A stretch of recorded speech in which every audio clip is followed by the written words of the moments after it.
Hello, I'm Brigantia Blackbird of Blackbird's Brew. Happy Friday and welcome to Wicca 303. Today's lesson is about next level rituals.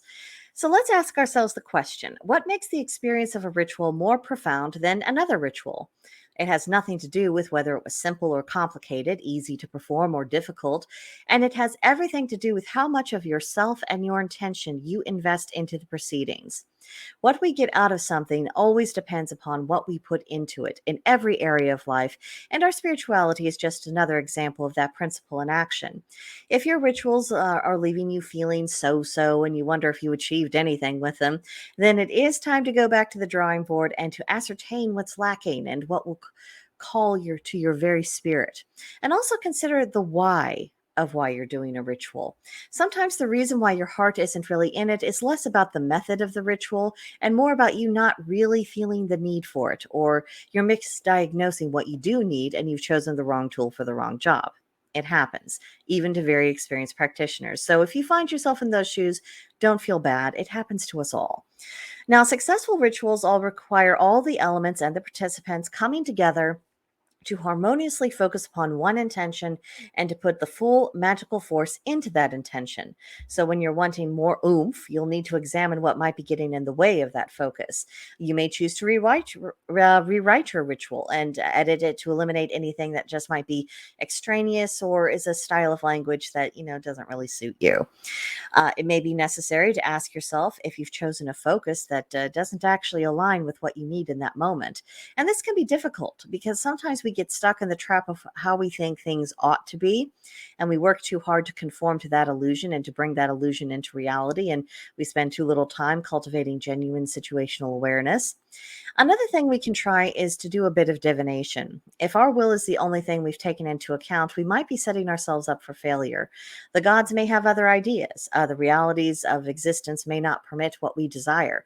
Divination is a way for us to determine whether or not we're striving after the wind. Now, once you've established that you're on the right track, and you've made any necessary adjustments to get on the right track, then you can turn your attention to the how. If you're accustomed to performing quite formal rituals, but you aren't getting the results you desire, it may be time to try something quite simple as a refreshing change of pace, and vice versa. If you lean towards the rational and analytical, then it may be time to reinvest your emotions into what you're doing. Spirituality and magic is not a cold mathematical affair. It is governed by natural law, which is all very scientific, but the fuel to put things into motion requires the totality of your being, which includes your heart.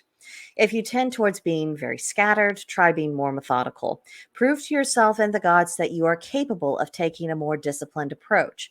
If you tend to be vague, learn to be specific.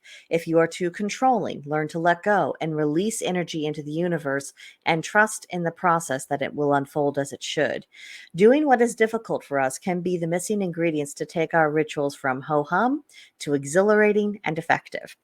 Now for homework for September 15th through September 21st. Number one, are you bored by how you currently do rituals? Or do you think they could be better? Journal about what you feel is missing and why. Number two, write a ritual about anything you wish, as long as it really matters to you. And use the writing process to tailor the process of what tailor the process of the ritual to your needs and make it quite personal. And number three, try the opposite approach of what you usually do and just see how it goes. Sometimes that can be quite instructive. So that will do it for this week. Next week, we'll be talking about how magical habits are actually good for us. In the meantime, comments, questions, concerns, complaints, leave them for me in the comments section, or hit me up at Blackbird's Brew on Gilded, and we'll have a more involved conversation there. So that'll do it for now, and I'll see you next time. Bye.